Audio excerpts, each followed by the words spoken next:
আজকে আমরা রাইসের একটা নতুন ডিজিজ পড়বো। এটা নিয়ে একটা স্টোরি আছে, সেই স্টোরিটা আমি বলি আগে। এই স্টোরিটার নাম হলো বাকানি ডিজিজ। বাকানি কথাটা হলো জাপানি ওয়ার্ড, তার মানে হলো ফুলিশ, মানে বোকা। এটা যে বৈশিষ্ট্য, ক্যারেক্টারিস্টিক্স ডিজিজটা, সেটা হলো যে গাছটা হঠাৎ করে, প্লান্ট, রাইসের প্লান্ট হঠাৎ লম্বা হয়ে যায়। শোনা যাচ্ছে নাকি আমার কথা? জি স্যার, যাচ্ছে। আচ্ছা, ঠিক আছে। গাছ লম্বা হয়ে যায়, মানে অস্বাভাবিক। স্বাভাবিক লম্বা হলে কোনো সমস্যা নেই, কিন্তু যখন অস্বাভাবিকভাবে লম্বা হয়ে যায় তখনই সমস্যা দেখা যায়। গাছটা একটু থিন হয়ে যায়, লিকলিকে হয়ে যায়, ভেঙে পড়ে যায়। তার মানে এটা কাদের কাণ্ড, এটা একটু বোকার মতো, ফুলিশ ফুলিশ টাইপের। এই জন্য এটার নাম দিয়েছে বাকানি ডিজিজ বা বাকানি ডিজিজ আর কি। জাপানে প্রথমে ডিজিজটা দেখা যায় এবং তাদের নাম অনুযায়ী এটার নামকরণ করা হয়েছে। এটা একটা অর্গানিজম আছে, অর্গানিজমটা হলো ফিউজারিয়াম মনিলিফর্মি। এই অর্গানিজম দ্বারা হয়। আমরা স্লাইড শো করবো একটু পরে। আগে স্যার স্লাইড চেঞ্জ হচ্ছে না। স্লাইড দিব, অপেক্ষা করো। স্লাইড দিব, আমি এমনি একটু কথা বলতেছি, তারপরে আমি স্টার্ট করি যখন, তখন আমি স্লাইড দিব। তো এইটা এই যে লম্বা হয়ে যায়, মানে এই কথাগুলো স্লাইডে থাকবে না, এই জন্য আমি আগে বলে নিচ্ছি। ফিউজারিয়াম নামক এক প্রকার ফানজাই এটা দ্বারা হয়। এটা প্রথম জাপানিরা আবিষ্কার করতে পারেনি যে ফিউজারিয়াম দ্বারা হয়। প্রথম যে আবিষ্কার করছে তারা কারণটা দেখছে যে এই গাছের মধ্যে জিবারেলিনের পরিমাণ বেশি হয়ে যায়। এখন জিবারেলিনের কাজ কি তোমাদের তো সবাই জানা আছে। জিবারেলিন একটা হরমোন, যে হরমোনটা গাছের গ্রোথকে এনহ্যান্স করে, ত্বরান্বিত করে। তারা যখন গাছের গোড়াতে সেই জিবারেলিনের উপস্থিতি পাইছে অতিরিক্ত মাত্রায়, তখন এই তার কারণ হিসাবে তারা বলছে জিবারেলা। জিবারেলিন থেকে আসছে জিবারেলা। আর জাপানি ওয়ার্ড ফুজিকরাইয়ের মানেটা আমি ঠিক জানি না, এটা একটা জাপানি ওয়ার্ড। জিবারেলা ফুজিকরাই এটার কারণ হিসাবে তারা প্রথম আইডেন্টিফাই করছে। পরবর্তীতে দেখা গেছে যে এটা আসলে ফিউজারিয়ামের একটি স্পিসিস, যে স্পিসিসটার নাম হলো ফিউজারিয়াম মনিলিফর্মি। তাহলে দেখা গেল যে এই জিবারেলিনের কারণে বা হরমোনের কারণেও গাছের অ্যাবনর্মাল কন্ডিশন হতে পারে, এবং সেই হরমোনটা যদি কোনো অর্গানিজম সিক্রেট করে আর গাছের অস্বাভাবিক অবস্থা দেখা যায়, তখনই সেটাকে আমরা ডিজিজের অন্তর্ভুক্ত করে ফেলি। এই হলো তার মোটামুটি কাহিনীটা। এখন আমরা স্লাইডে যাব।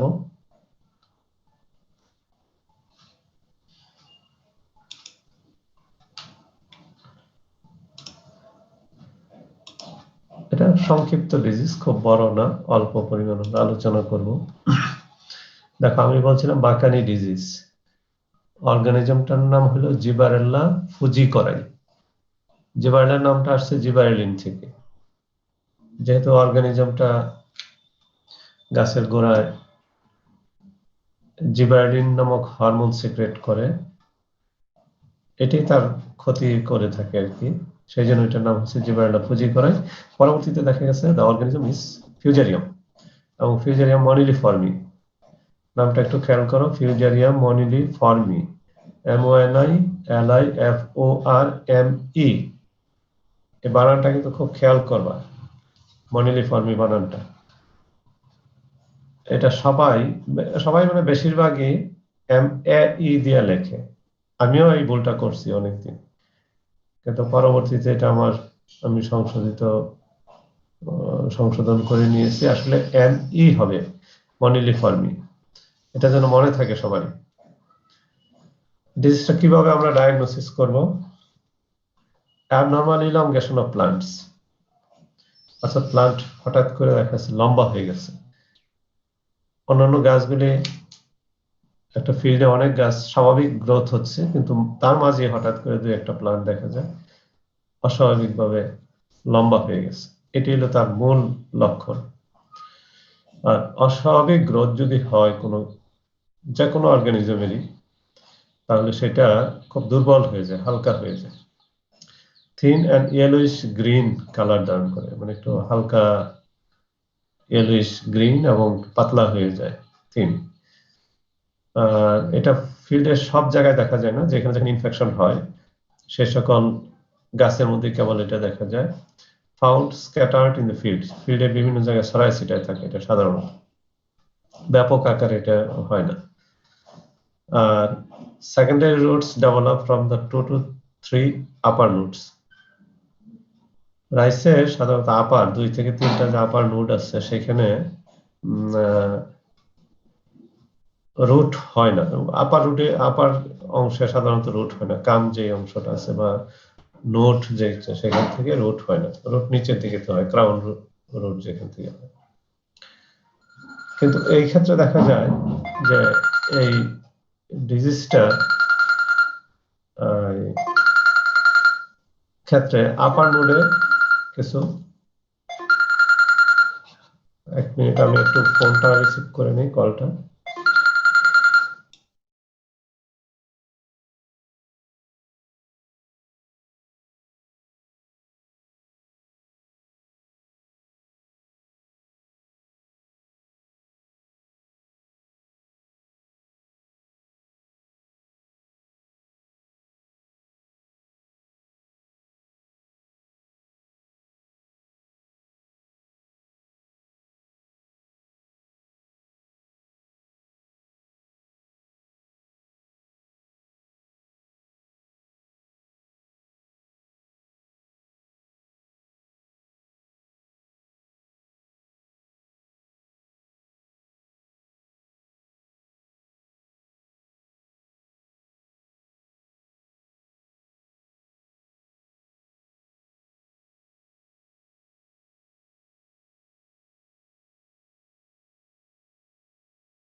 Hello hello. জি স্যার। হ্যাঁ হ্যাঁ, সরি, এই যে অফিস থেকে একটা ফোন করছিল, এই জন্য আমাকে ফোনটা রিসিভ করতে হয়েছে। আমি তো এখন বাসায়, অফিসে যাইনি আজকে। ওকে, আমরা দেখলাম যে গাছটা লম্বা হয়, গাছটা একটু হালকা হলুদ হয়ে যায়, পাতলা হয়ে যায়, ফিল্ডে এদিক সেদিক ছড়ায় ছিটায় থাকে, এবং এদের কিছু রুট, আপার নোডের থেকে কিছু রুট বের হয়, অ্যাডভেন্সিয়াস রুট বলে এদেরকে। এটাই হলো তার মূল লক্ষণ আর কি। দেখো এখানে একটু, এটা ইন্টারনেট থেকে নেওয়া ছবি। এটা স্বাভাবিক গাছ, নর্মাল প্লান্ট। আর এইখানে দেখো অ্যাবনর্মাল প্লান্ট, হলুদ হয়ে গেছে, এটা হালকা হলুদ, একটু অস্বাভাবিকভাবে লম্বা হয়ে গেছে, আলটিমেটলি একসময় ভেঙে পড়ে যায়। এটা গাছ ফিল্ডেও দেখা যায় মাঝে মাঝে যে একটু লম্বা লম্বি বা অ্যাবনর্মাল টাইপের কিছু গাছ এদিক সেদিক স্ক্যাটার্ড অবস্থায় আছে। এটা হলো বাঁকানির মূল লক্ষণ। এটা ফিউজারিয়াম, তো ফিউজারিয়াম আসলে সাধারণত সিড এবং সয়েলের মধ্যে থাকে প্যাথোজেন। ডিজিজ সাইকেল জানার জন্য আমাদের প্রথমে জানতে হবে সোর্স অফ ইনফেকশন। ইনফেকশনটা শুরু হয় কোত্থেকে? শুরু হয় সিড থেকে, মানে সিডে যে প্যাথোজেন থাকে সেটা যখন সিড সয়িং করা হয়, ফেভারেবল কন্ডিশন আসলে সেখান থেকে এটা ইনফেকশন করতে পারে। আর একটা আছে সয়েল। ফিউজারিয়াম মনে রাখবা যে একটা organism, Fusarium, Sclerotium, Rhizoctonia, Bipolaris, these all are the organisms more or less strictly soil borne. বেশিরভাগ এই প্যাথোজেনগুলি সয়েল বর্ন, মানে মাটির মধ্যে থাকে, তারা নর্মালি থাকে, অথবা হোস্ট ক্রপ রেসিডিউস এর মধ্যে থাকে, অথবা রেস্টিং স্ট্রাকচার করে থাকে, এরকম বিভিন্ন ভাবে তারা সার্ভাইভ করে। তাহলে এটা হলো তার সোর্স, সিড এবং সয়েল। এটা সিডলিং এর মধ্যে ইনফেকশন করে। ইনফেকশন করার পরে যে স্পোর তৈরি হয়, সেই স্পোর আবার দেখা যায় যে আশেপাশে গাছে বা অন্য প্লান্টের মধ্যে ছড়ায় যায়, সেখানেও ইনফেকশন করে। তাহলে প্রাথমিক সোর্স থেকে উৎপন্ন যে স্পোর, এটাকে বলা হয় প্রাথমিক সোর্স থেকে উৎপন্ন স্পোরটা হলো প্রাইমারি স্পোর। এখন এই প্রাইমারি স্পোর ইনফেকশন করার পরে ইনফেক্টেড অংশ থেকে যে স্পোর উৎপন্ন হয়, সেই স্পোরটাকে বলা হয় সেকেন্ডারি স্পোর। এবং এই সেকেন্ডারি স্পোর যেখানে ইনফেকশন করে, সেই ইনফেকশনটাকে বলা হয় সেকেন্ডারি ইনফেকশন। দ্যাট ইজ, এইভাবে একটা সিজনে কয়েকবার ইনফেকশন করতে পারে। এটা যেহেতু সিডলিং স্টেজে হয়, অনেক সময় সিডলিং স্টেজে হলে দেখা যায় যে গাছের গ্রোথ কয়েক মাস, 3 মাস অ্যাটলিস্ট গ্রোয়িং স্টেজ। এই 3 মাসের মধ্যে অনেকগুলি সাইকেল সে কমপ্লিট করতে পারে। এটা নির্ভর করে অনেক ফ্যাক্টরের উপর, যাই হোক সেটা গাছের কন্ডিশন, এনভায়রনমেন্টাল কন্ডিশন, তারপরে স্পোর কি পরিমাণ প্রোডাকশন হলো তার উপর, ইত্যাদি বিভিন্ন ফ্যাক্টরের উপর নির্ভর করে। আর এটা অ্যাসকোমাইকোটিনার ফাঙ্গাস, অ্যাসকোস্পোর তৈরি করে। তোমরা জানো যে অ্যাসকোস্পোর অ্যাসকাসের ভিতরে তৈরি হয়, টিপিক্যালি 8টা স্পোর তৈরি হয়। এটা পারফেক্ট মানে সেক্সুয়াল স্টেজে আর কি। আর ইনপারফেক্ট স্টেজে কিন্তু ফিউজারিয়াম 3 ধরনের কনিডিয়া তৈরি করে, এটা তোমাদের জানা আছে। এটা ম্যাক্রোকনিডিয়া, মাইক্রোকনিডিয়া এবং স্ক্লেরোসিয়াম, সরি ক্ল্যামাইডোস্পোর, স্ক্লেরোসিয়াম নয়, ক্ল্যামাইডোস্পোর। এই 3 ধরনের স্পোর তৈরি করে ইনপারফেক্ট স্টেজে, দ্যাট ইজ অ্যাসেক্সুয়াল স্টেজে। আর যখন তার সেক্সুয়াল স্টেজ পাওয়া যায়, নেচারে কখনো কখনো পাওয়া যায়, তখন সে অ্যাসকোস্পোর তৈরি করে। So the fungi considered under Ascomycotina subdivision, and also it is imperfect stage, that is Deuteromycotinous fungus. এটা তো বললাম যে সিডের মধ্যে থাকে এবং সয়েলের মধ্যে থাকে, সেখান থেকে সে ইনফেকশন করে, এইভাবে তার লাইফ সাইকেলটা কমপ্লিট হয়। আমরা ম্যানেজমেন্ট করতে চাই যদি, তাহলে প্রথমে আমাদের সোর্সের দিকে তাকাইতে হবে, কোন সোর্স থেকে এই ইনফেকশনটা করতেছে। আমরা পাইলাম যে সোর্স হইল সিড, তাহলে আমাদের প্রথম সাজেশন হবে যে হেলদি সিড সয়িং করার জন্য। আর যদি হেলদি সিড না থাকে, তাহলে সেই ক্ষেত্রে সিডটাকে ট্রিটমেন্ট করে দিতে হবে। তোমরা জানো যে সিড ট্রিটমেন্ট করার একটা কেমিক্যাল আছে, প্রোভেক্স। এটা বলছিলাম আমি 0.2 to 0.3% এই হারে সিডটাকে ট্রিটমেন্ট করতে হবে, যে কোনো ক্রপের ক্ষেত্রে আর কি। রাইসের ক্ষেত্রে এটা 0.3% হারে করা ভালো, কারণ রাইসের সিড কোটটা বেশ পুরু, মোটা, এটা এন্ডোস্পার্ম বা এমব্রায়োর কোনো ক্ষতি করবে না এই কেমিক্যালটায়। কাজে ডোজ একটু বেশি দিয়ে করা ভালো। যাদের সিড কোট খুব পাতলা থিন তাদের ক্ষেত্রে 0.2% দেওয়া উত্তম।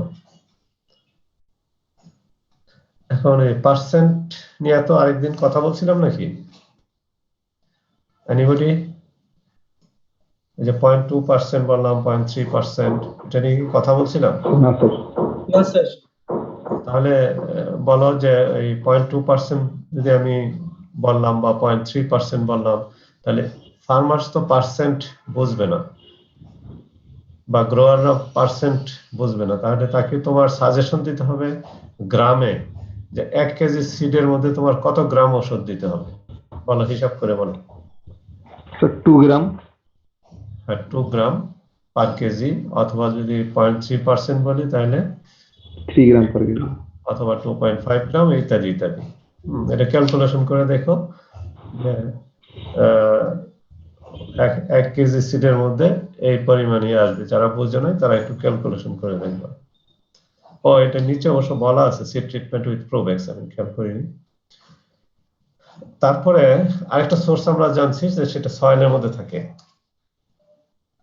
সয়েল তো ট্রিটমেন্ট করা যাবে না, তাহলে সেখানে তোমরা একটা সাজেশন দাও তো কিভাবে আমি ওইটাকে অ্যাভয়েড করব বা কি করব। সোর্স আমি অ্যাভয়েড করতে চাচ্ছি soil heavily infected with sir fumigation.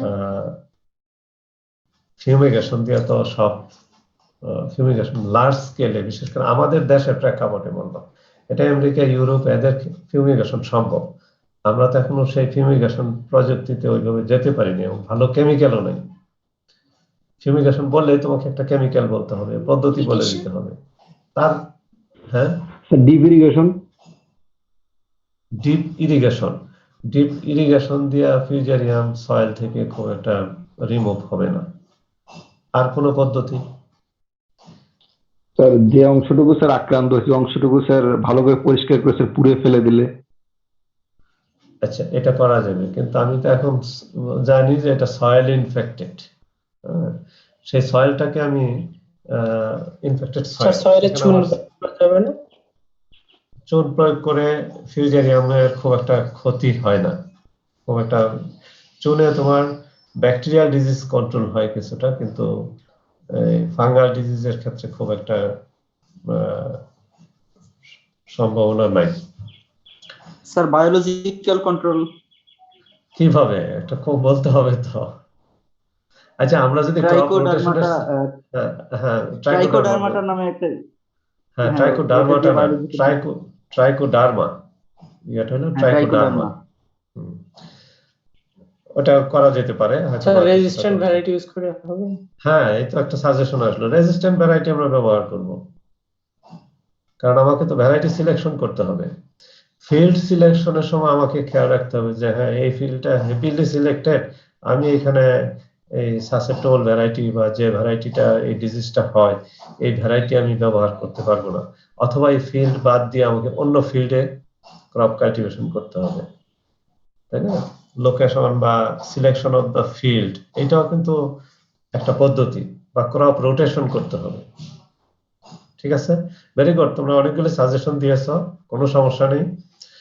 এইভাবে সাজেশন দিতে থাকো, তাহলে দেখবা তোমার এক সময় এই জিনিসগুলি শিখা হবে। র্যান্ডমলি সাজেশন দিবা, ভুল হোক, তাতে কোনো অসুবিধা নেই। এই যে সুন্দর একটা সাজেশন আসলো, দেখো এখানে এই সাজেশনটা নাই যে রেজিস্ট্যান্ট ভ্যারাইটি ইউজ করা। ও, আছে এখানে রেজিস্ট্যান্ট ভ্যারাইটি, আমি খেয়াল করিনি। হয়তো রেজিস্ট্যান্ট ভ্যারাইটি ব্যবহার করা যাবে, অথবা ক্রপ রোটেশন, অথবা এই ফিল্ডে এটাকে সাজেশন দেওয়া যাবে না, ইত্যাদি। এখন দেখো মাঠে ডিজিজ দেখা দিয়েছে, এই সময় তার ক্রপ রোটেশন করার সুযোগ নেই আমাদের, তখন এটা আপরুটিং করতে হবে।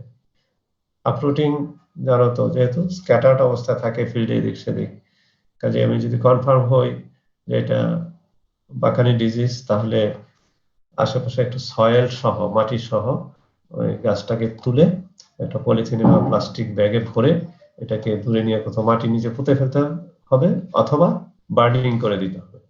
এইভাবে এটাকে আপরুটিং করা যাবে। বিশেষ করে বিএডিসির যারা সিড প্রডিউস করে, তারা কিন্তু ফিল্ড ইন্সপেকশন করে। ফিল্ড ইন্সপেকশন করে গাছ আপরুটিং এর সাজেশন দেওয়া হয়। যে ফার্মার্স সিড প্রডিউস করবে তারা যদি প্ল্যান্ট আপরুটিং করে ডেস্ট্রয় না করে, তাহলে বিএডিসি সেটা কখনোই সার্টিফাই করবে না। এটা যারা অনেকেই হয়তো বা সিড প্রোডাকশনের সাথে, বা যারা বাড়িতে সিড প্রোডাকশন করে, কারো যদি থাকে বিএডিসি সিড প্রোডাকশনের স্কিম, তাহলে তোমরা এটা বলতে পারো, ভালো জানবা কিভাবে এটাকে করা হয়। ওকে, এইটুকুই তো আমাদের ডিজিজ, এটা নিয়ে আমাদের আজকের আলোচনা।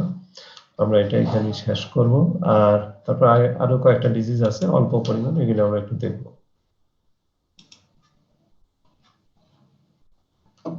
কোথায়? স্যার বাগানের আরেকটা নাম কি ফুড রট? হ্যাঁ, ফুট রট, রাইট। বাকানির আরেকটা নাম হলো ফুট রট।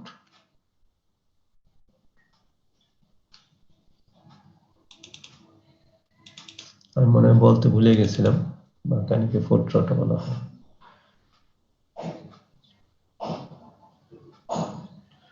আর এটা খুব মজার জিনিস দেখাই, ডিজিজ, এটা সবাই চিনে, false smut, false smut of rice. দেখে ডিজিজটা চিনে কিনা সবাই? এটা কি দেখা যাচ্ছে? ফোটা বলে স্যার। জি হ্যাঁ? স্যার, কি বলে? জি স্যার, দেখা যাচ্ছে। কি বলে এটাকে? আমাদের এদিক মনে হয় স্যার খই ফোটা বলে। খই ফুটা। আচ্ছা, আর কেউ? আর কারো এলাকায় কিছুই বলে না? এই যে দেখো সোনালী কালারের, এই যে লক্ষ্মী বলে না? লক্ষ্মী কেউ নাই? হ্যাঁ? তো বলে, এটা বলো না কেন যে লক্ষ্মী বলে? লক্ষ্মীর গু বলে। হ্যাঁ, এটা বলতে হবে তো, না বললে তো হবে না। কেন লক্ষ্মী বলে বলো? আমার ডিজিজ পারানি পরে, আমি আগে এগুলি আলাপ করে নি। জানি না স্যার, এই সম্বন্ধে ধারণা নেই। খুব মজার জিনিস। দেখবা যে লক্ষ্মী হয়েছে এই বছর, ধানের ফলন খুব ভালো হবে, এটা বলে থাকে ফার্মার্সরা। শুনছো কখনো? না স্যার। না, জি স্যার, জি স্যার, হ্যাঁ, জমিতে কিন্তু লক্ষ্মী হয়েছে এই বছর, ধান কিন্তু প্রচুর ভালো হবে রে, ভালো লক্ষণ আছে, এরকম কিন্তু দেখবা আলাপ করতে থাকে যে কিছু কিছু লক্ষ্মী দেখা গেছে, এবার লক্ষ্মী ভর করছে, এরকম অনেকের মধ্যে দেখবা আলাপ হয়। স্যার এইটা আসলে কি স্যার ফসল স্যার ভালো হয়? হ্যাঁ, আসলে ফসল ভালো হয়, কিন্তু লক্ষ্মী তো আমাদের জন্য ক্ষতিকর। এই যে গ্রেইনটা নষ্ট করে দিচ্ছে, তুমি তো দেখলা, আমি আগে যে ছবিগুলো দেখাইলাম সেইগুলিতে দেখো কি পরিমাণ ইনফেকশন হয়েছে এই ফিল্ডে, তাহলে কি পরিমাণ লস হয়েছে। প্রতিটি গাছে যদি এরকম দেখো, এরকম হাজার হাজার শত শত গ্রেইন আমাদের নষ্ট হয়ে গেছে। একটা গ্রেইন নষ্ট হইলে আমরা ক্ষতিগ্রস্ত হয়ে যাই। এরকম শত শত গ্রেইন যখন নষ্ট হয়ে যায়, এটা তাহলে তো ব্যাপক ক্ষতি। স্যার এটা কি ফসল ভালো হলে এই রোগটা হয়? হ্যাঁ, ফসল ভালো হলে এই রোগটা হয়, কিন্তু কারণ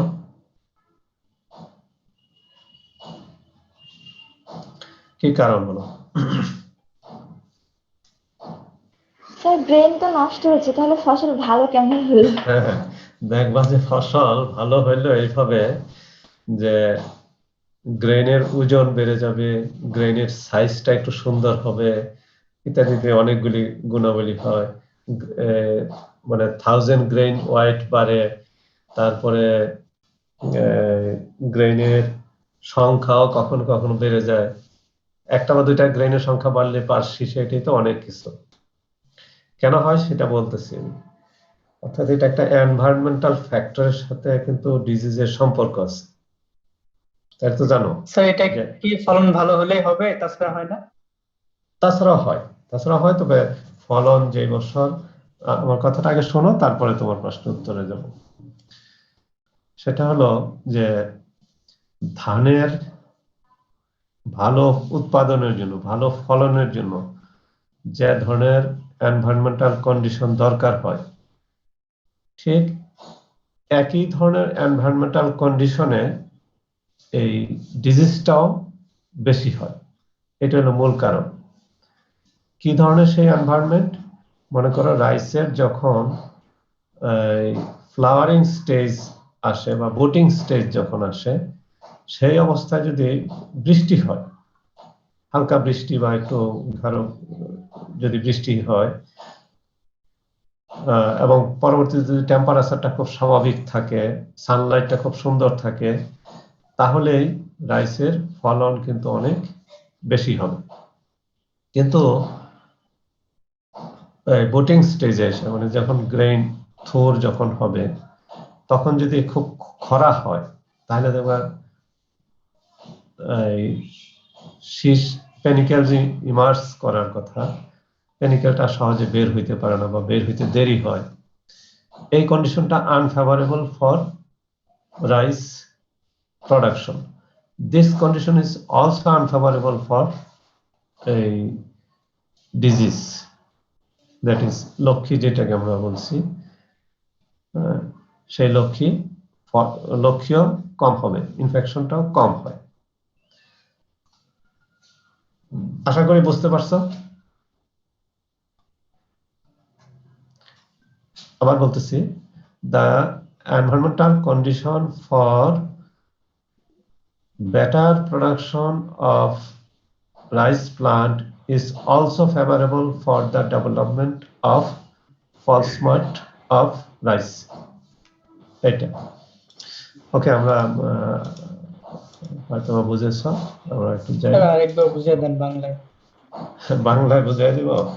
অর্থাৎ ধানের ফলনের জন্য যে আবহাওয়া, ধানের অধিক ফলনের জন্য যে আবহাওয়াটা প্রয়োজন হয়, একই আবহাওয়া এই ডিজিজটাও বেশি হয়। তাহলে ধানের উৎপাদন বাড়বে, ডিজিজও বাড়বে। বুঝতে পারছো? এই জন্য বলে যে লক্ষ্মী যেহেতু হয়েছে, ধানের ফলন এই বছর ভালো হবে, বোঝা যায়। এই হচ্ছে মূল কারণ। আর এই ডিজিজটার নাম কি স্যার? ফলস স্মার্ট দেয় নেই, নাম দেয় নেই এখানে। এই যে false smut of rice, false smut of rice. প্যাথোজেনটার নাম হলো আস্টিলেজিনয়েডিয়া ভাইরেন্স। আস্টিলেজিনয়েডিয়া ভাইরেন্স। এটা কি স্যার? এটা ফাঙ্গাস। এটা একটি ফাঙ্গাস। এটা হলো অ্যাসকোমাইকোটিনার ফাঙ্গাস। আস্টিলেজিনয়েডিয়া ভাইরেন্স একটা অ্যাসকোমাইকোটিনার ফাঙ্গাস, দ্যাট ইজ তারা অ্যাসকোস্পোর তৈরি করে। ঠিক আছে। আচ্ছা, লুজ স্মার্টের কথা তোমরা তো দেখাইছিলাম না গত বছর ওই লেভেল 2 তে? Loose smut of wheat, loose smut of barley ইত্যাদি। তাহলে রাইসের ক্ষেত্রে এটা ফলস স্মার্ট বললো কেন? স্যার এটাও স্যার স্মার্টের মতোই স্যার, মানে হ্যাঁ, হুইটে যেমন স্মার্ট স্যার আপনার কাণ্ডে হচ্ছে, পাতায় হচ্ছে ওরকম একটা পাউডারি আবরণ স্যার, এরকমই করে। হ্যাঁ, এটাও পাউডারি আবরণ হয়, একই রকম হয়, লক্ষণ একই হয়।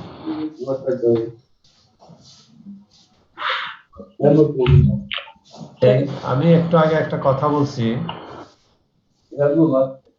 যে প্যাথোজেনটা হলো আস্টিলাইজিনয়েডিয়া ভাইরেন্স। হ্যাঁ, কাদের মাইকে ডিস্টার্ব হচ্ছে, এটা একটু ঠিক করে নাও।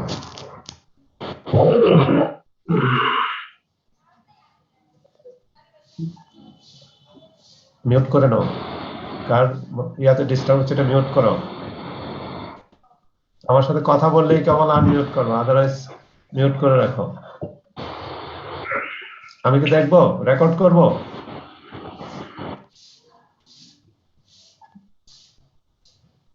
আমাকে ওই কাজ করতে দিও না। আমি আবার বলছি, স্যার বুঝতে পারছেন না? আমি কিন্তু ইচ্ছা করলে এখানে দেখতে পারবো যে কার এটা ডিস্টার্ব করতেছে। ডিস্টার্ব করার দরকার নেই, আমি দেখতে চাই না এগুলি। যাই হোক, হ্যাঁ, আমরা যেটাতে আসছিলাম, ফলস স্মার্ট কেন নাম হলো? তোমাদের মনে আছে কিনা স্মার্ট এবং রাস্ট ডিজিজ করে বেসিডিওমাইকোটিনার ফাঙ্গাস। এটা তাদের লাইসেন্স প্রাপ্ত সারা পৃথিবীতে। ঠিক আছে, যে বেসিডিওমাইকোটিনাই কেবল বেসিডিওমাইকোটিনার যে ওই অ্যাস্ট্রেলিজিনালিস গ্রুপের যে ফাঙ্গাস তারাই কেবল ফল স্মার্ট করতে পারবে। কিন্তু এখানে আমি অ্যাস্ট্রেলিজিনয়েডিয়া ভাইরাস বলছি যে এটা অ্যাসকোমাইকোটিনার ফাঙ্গাস, তার মানে কি এটা লাইসেন্স ছাড়া, তার স্মার্ট ডিজিজ করার এখতিয়ার নেই, কিন্তু তারপরেও সে স্মার্ট করতেছে। This is why the disease is called false smut. আমি কি বোঝাইতে পারছি? জি স্যার। হ্যাঁ, অর্থাৎ ওই যে লাইসেন্স টাইসেন্স এগুলি বলা যাবে না পরীক্ষার সময়, আমি তোমাদের বোঝানোর জন্য বলছি। পরীক্ষার সময় এটা প্রশ্ন করবে যে why the disease is called false smut. উত্তরটা হবে এরকম যে ফলস স্মার্ট ডিজিজ করে সাধারণত বেসিডিওমাইকোটিনা, অ্যাস্ট্রিলেগুর যে ফাঙ্গাস তারাই ফলস স্মার্ট করে। কিন্তু অ্যাস্ট্রেলিজিনিডিয়া ভাইরাস এটা অ্যাসকোমাইকোটিনার ফাঙ্গাস, যেহেতু এটা অ্যাসকোমাইকোটিনার ফাঙ্গাস ফলস করার তার কথা না, কিন্তু তারপরেও ফলস স্মার্ট ডিজিজ করার তার কথা না, কিন্তু তারপরেও সে যেহেতু স্মার্ট ডিজিজ করে, so the disease is called false smut. ঠিক আছে, আমরা এখন যাই মূল বিষয়ের মধ্যে। স্যার এটা কালার কি দুই রকম হবে? সিমটমের কালার, হ্যাঁ। হ্যাঁ এটা আমি আসতেছি, যখন সিমটম ইয়া করবো তখন তোমার ক্লিয়ার হবে আশা করি। দেখো এখানে একটু বলে নিই, আর্লিয়ার ইট ওয়াজ এ মাইনর ডিজিজ, এটা খুব ক্ষতি করতো না আমাদের দেশের প্রেক্ষাপটে বলতেছি, সারা পৃথিবীতে না, আমাদের দেশে এটা খুবই মাইনর একটা ডিজিজ ছিল, তেমন কোনো গুরুত্বই ছিল না। Now it is a major disease due to high input cultivation. এখন এটা একটু মেজর হয়ে গেছে, তার কারণ হলো আমরা কাল্টিভেশন করতে যে এখন হাই ইনপুট দিচ্ছি। ইনপুট কি? হাই ইল্ডিং ভ্যারাইটি দিচ্ছি, হাই ডোজ অফ ফার্টিলাইজার দিচ্ছি, ইরিগেশন দিচ্ছি, বিভিন্ন ধরনের ইনপুট আমরা ব্যবহার করতেছি, যার কারণে এই মাইনর ডিজিজটা এখন মেজর হয়ে গেছে। তারপরে বিভিন্ন রকম হাই ইল্ডিং ভ্যারাইটি ব্যবহার করতেছি, অ্যাজ ওয়েল অ্যাজ ক্লাইমেটও কিন্তু চেঞ্জ হচ্ছে। ঠিক আছে, এই ক্লাইমেট চেঞ্জের কারণে এই ডিজিজটা এখন মাইনর থেকে মেজর ডিজিজে পরিণত হয়ে গেছে। ক্লিয়ার? প্রশ্ন আসতে পারে, when a minor disease become a major? হ্যাঁ, এগুলি একটু বলতে হবে তোমাদেরকে। এটা শুধু স্মার্টের ক্ষেত্রে না, যে কোনো মাইনর ডিজিজই কখনো কখনো মেজর ডিজিজে পরিণত হতে পারে, আবার মেজর ডিজিজটা কখনো কখনো মাইনর ডিজিজে রূপান্তরিত হয়ে যেতে পারে। সিমটম গুলি কি আমরা একটু দেখি। Peculiar হলো the symptom appear only at flowering stage. Flowering না, flowering এর পরে দেখা যায় আসলে, যখন গ্রেইন হয় তখন। The pathogen convert the grain into yellowish to green velvety spore ball. এই প্যাথোজেনটা গ্রেইনটাকে কনভার্ট করে দেয়, যেটা ট্রু স্মার্টের ক্ষেত্রে যেরকম হয়েছিল, হুইটের ক্ষেত্রে এটা ইয়েলো থেকে গ্রিন velvety spore ball দ্বারা কনভার্ট হয়ে যায়। The smart ball on individual kernel swell to at least twice the size of the mature rice kernel. এটা সাইজটা বড় হয়ে যায়, 2 থেকে 3টা কার্নেলের মতো হয়ে যায়। নরমাল যে গ্রেইন থাকে তার চেয়ে কয়েক গুণ, 2-3 গুণ বড় দেখা যায়। When smart ball burst open, powdery dark green spores are released. যখন এটা ফেটে যায়, তার উপরে একটা আবরণ থাকে, ফেটে গেলে এই যে স্পোর যেটা সেটা রিলিজ হয়। স্পোরগুলি বিভিন্ন কালারের হয়, যেমন একটু ইয়েলো কালার দেখানো বা গ্রিনিশ কালার হয়, এবং ফাইনালি প্রত্যেকটা স্পোরে যখন খুব ম্যাচিউর হয়ে যায় তখন এটা ব্ল্যাক হয়ে যায়। এটা হলো ফাইনাল স্টেজ। যা প্রশ্ন করছিল আশা করি এটা বুঝে গেছো। দেখো এখানে কিন্তু ব্ল্যাক একদম ম্যাচিউর স্টেজে সে ইনফেকশন করছে। ইনফেকশন ম্যাচিউর স্টেজে করেনি, মানে তার ম্যাচুরিটি এসে গেছে, এখন সে স্পোরগুলি রিলিজ হয়ে যাবে। স্যার এটা কি একটা গ্রেনের মধ্যে শুধু যেগুলো দেখা এটা যাচ্ছে? হ্যাঁ হ্যাঁ, সাধারণত একটা গ্রেনে থাকে, তার আশেপাশের গ্রেনগুলি অনেক সময় কন্টামিনেটেড হয়। তারপরে তোমার এক পাশাপাশি 2টা বা 3টা গ্রেনেও হইতে পারে, এটা কোনো ঠিক নাই, যে কোনো গ্রেনের মধ্যে এটা ইনফেকশন হতে পারে।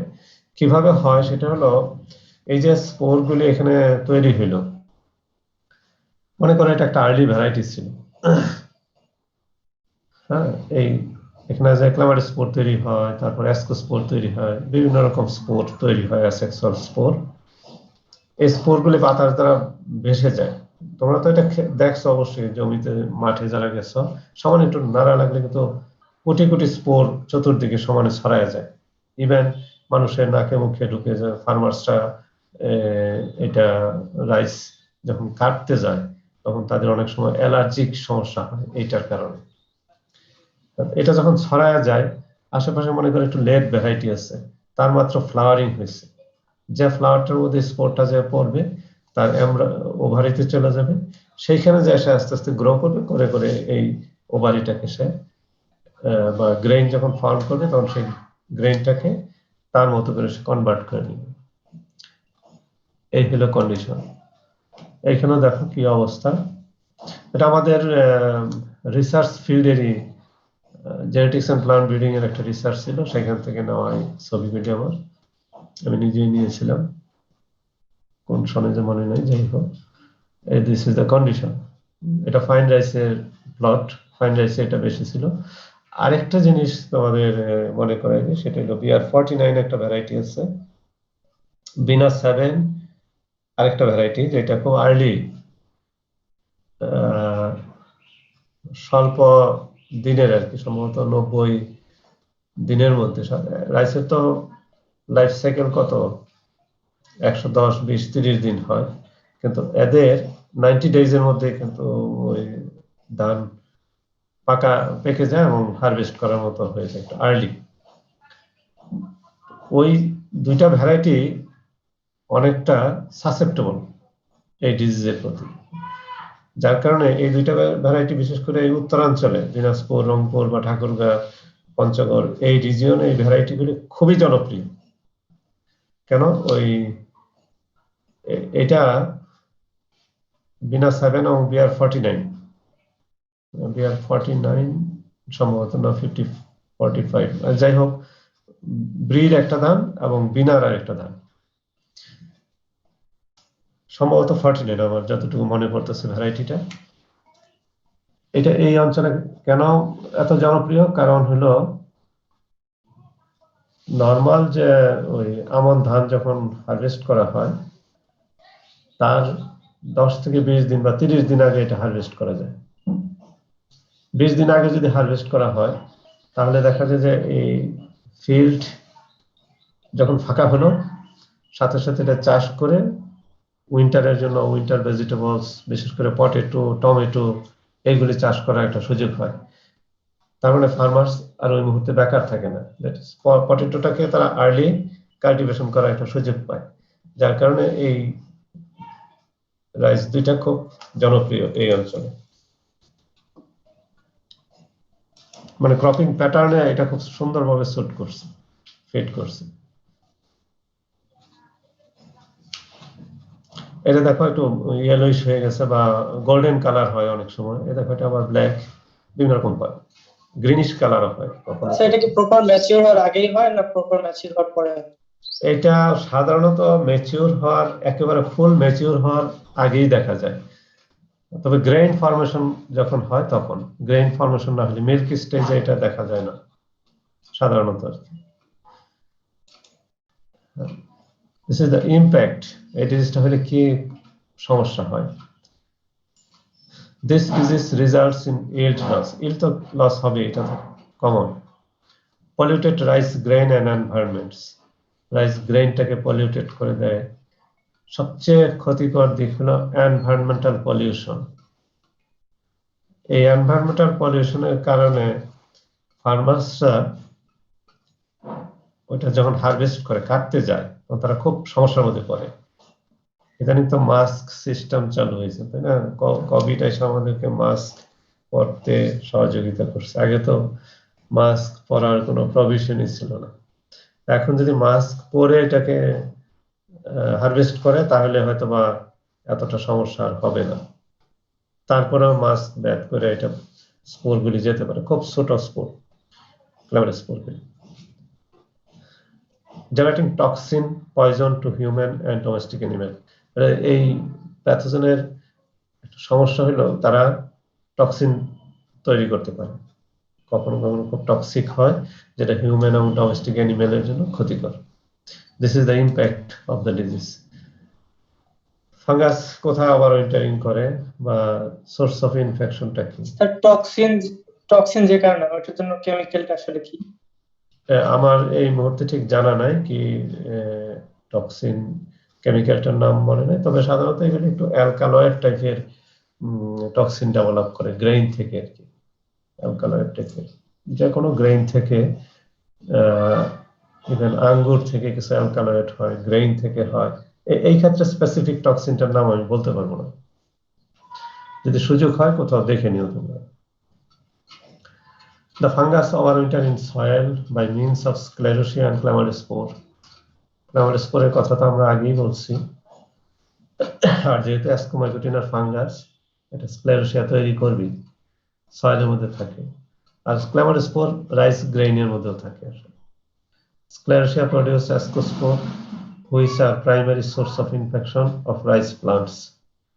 And secondary infection may come from airborne chlamydospore. এটা আমরা আলোচনা করছি অলরেডি কিভাবে হয়।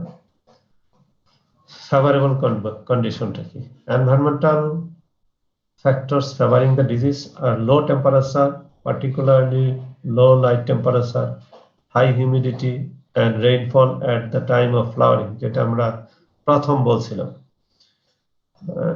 এটা তো এই যে environmental condition for development of disease is also favourable for the production of rice. বিশেষ করে তোমার যেটা আমরা আমন রাইসে কি হয়, রাতে একটু টেম্পারেচার দেখবা কখন হয় সেটা অক্টোবর নভেম্বরের দিকে, তাই না? অক্টোবরের শেষে বা নভেম্বর, অক্টোবরে বিশেষ করে রাত্রে তো হঠাৎ ঠান্ডা পড়ছে, আবার দিনের বেলা একটু গরম, আবার হিউমিডিটি একটু বেশি, বা কখন বৃষ্টি হচ্ছে। এই কন্ডিশনটা যখন থাকে তখন কিন্তু রাইসের জন্য ফলন খুব ভালো হয়। সারাদিন রোদ থাকে তখন, বিশেষ করে অক্টোবর নভেম্বরের কথা বললাম। তবে দিবসের দীর্ঘ সময় সানশাইনটা থাকে। সানশাইন যত থাকবে ফলন তো তত ভালো হবে। With the increase in dose of nitrogen fertilizer, increase the incidence of false spot was reported. আমরা যে ইউরিয়া সার ব্যবহার করি, আগে এত ইউরিয়া সার ব্যবহৃত হতো না, ইদানিং কিন্তু ইউরিয়া সারের পরিমাণ প্রোডাকশন বাড়ানোর জন্য অনেক সময় ইউরিয়া সার একটু ওভারডোজ আমরা দিয়ে থাকি। এই ওভারডোজ ইউরিয়া এই ডিজিজের জন্য খুব ফেভারেবল।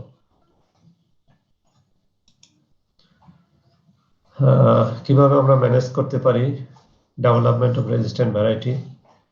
এটা হলো most economic and safer practice to manage the disease. এটা সবার ক্ষেত্রে, সব ডিজিজের ক্ষেত্রে এটা তো ইকোনমিক।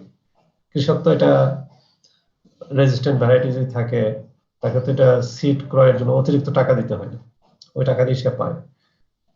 আর এটা তো সেফ বলছে কেন? কারণ পেস্টিসাইড দিয়ে যদি আমি এটাকে যে কোনো ডিজিজকে কন্ট্রোল করতে চাই, তাহলে এটা কন্ট্রোল করা অনেক ধরনের হ্যাজার্ডস আছে, এনভায়রনমেন্টাল হ্যাজার্ডস, হিউম্যান হ্যাজার্ডস ইত্যাদি বহু রকম। আর যদি রেজিস্ট্যান্ট ভ্যারাইটি ব্যবহার করি, যে কোনো ফসলের ক্ষেত্রে আমি বলতেছি, তাহলে আমাদের এটা সেফ এবং ইকোনমিক, অর্থনৈতিকভাবে আমরা লাভবান হই। Application of propiconazole combination with trifloxystrobin plus tebuconazole, এই একটা কম্বিনেশনে যদি আমরা ফাঙ্গিসাইড ব্যবহার করি তাহলে আমাদের এই ডিজিজটা কিছুটা কম হয়।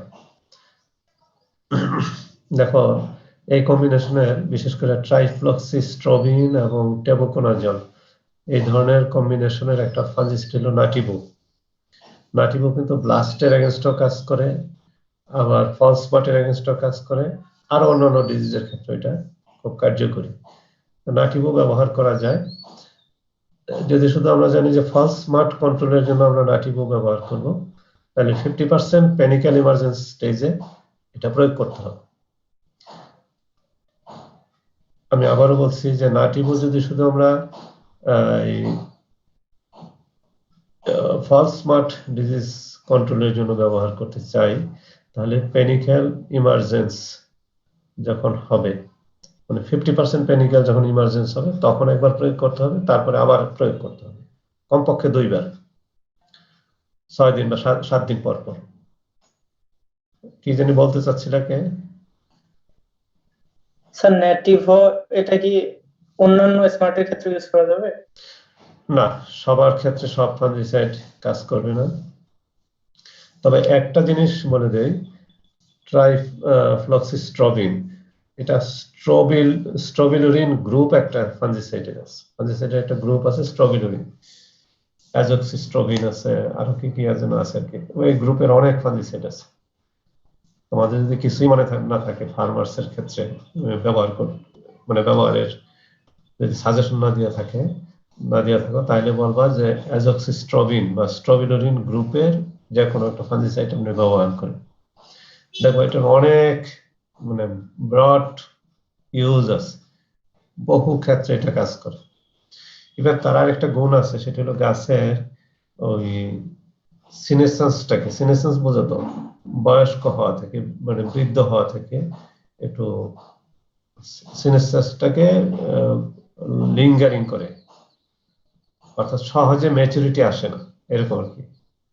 গাছের মনে করো টমেটো গাছ, টমেটো যদি ম্যাচুরিটি দেরিতে আসে তাহলে তুমি ফল বেশি পাবা নিঃসন্দেহে। তারপরে আরো কিছু গাছ আছে এরকম, যেগুলি আমরা একটু ম্যাচুরিটি দেরিতে আসলে, ম্যাচুরিটি মানে যেটা সিনেসেন্স কথাটা বাংলা অর্থ কি স্যার বার্ধক্য। সিনেসেন্স, হ্যাঁ বার্ধক্য, রাইট, বার্ধক্যটা একটু প্রলম্বিত করে। আমার যে গাছটা একটু বার্ধক্য প্রলম্বিত করা দরকার সেটা আমি এই ফাঙ্গিসাইড ব্যবহার করতে পারি। অথবা এখন তো হরমোন ব্যবহার করে, বিভিন্ন রকম হরমোন। আর একটা আছে যেটার আমার বার্ধক্য কম, তাড়াতাড়ি আনতে হবে, সেই ক্ষেত্রেও কিছু হরমোন আছে, সেগুলি ব্যবহার করা যায়। ঠিক আছে, আমরা তাহলে এইভাবে ম্যানেজমেন্ট করতে পারবো এই ডিজিজটা। আমরা মাত্র 2টা ডিজিজ দেখলাম, তাই না? থাকবা কিছুক্ষণ আমার সাথে, না আমি চলে যাব? আর একটু অল্প একটু আছে, এটা শেষ করে দেই।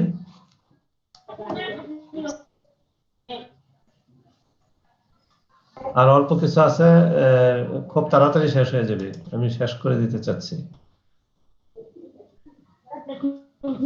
স্যার আমাদের 12টায় ক্লাস আছে স্যার আবার। কার সাথে? রিডিং আচ্ছা, 12টায় যদি ক্লাস থাকে তাহলে আমি একটু আর কয়েকটা মিনিট আমাকে দাও, 10 মিনিট। জি স্যার। না আরেকদিন দিব? স্যার আরেকদিন দিয়েছে। আচ্ছা ঠিক আছে, তাহলে আজকে আমরা শেষ করবো এখানে। ঠিক আছে, কার সাথে ক্লাস আছে 12টায়? আচ্ছা ঠিক আছে, যার সাথে থাকুক তোমরা ক্লাস করো। আর হলো কোনো প্রশ্ন, কোনো কোয়ারি, কোশ্চেন?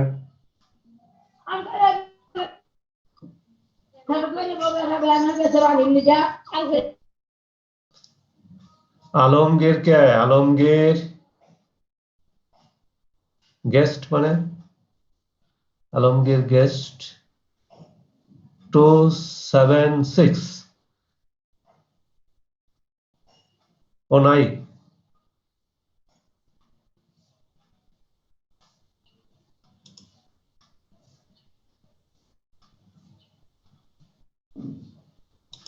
মোবাইল অন করে চলে গেছে। আর বাড়িতে ঝগড়াঝাটি করতেছে সবাই মিলে। ওকে, আমি শেষ করব। আজকে পার্টিসিপেন্ট তো কম ছিল কেন? স্যার অনেকের স্যার নেট প্রবলেম স্যার, মানে আপনার এখানে ঢোকে না স্যার। তাই নাকি? হ্যাঁ না কারণটা কি? জি স্যার, অন্য স্যারা এখানে যায়?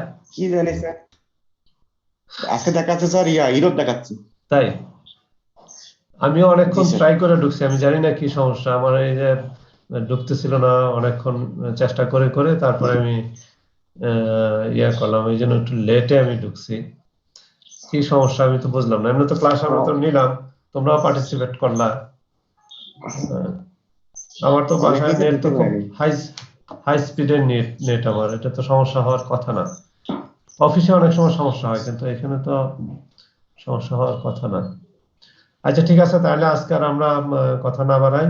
আমি আশা করি কারো কোনো প্রশ্ন নাই, সবাই ভালো বুঝেছ, সবাই ভালো থাকো, সুস্থ থাকো, এবং কোভিডের যে আবার বৃদ্ধি পাচ্ছে সেটার ব্যাপারে সবাই সতর্ক থাকো, সচেতন থাকো। আমরা এখানে শেষ করি। আল্লাহ হাফিজ।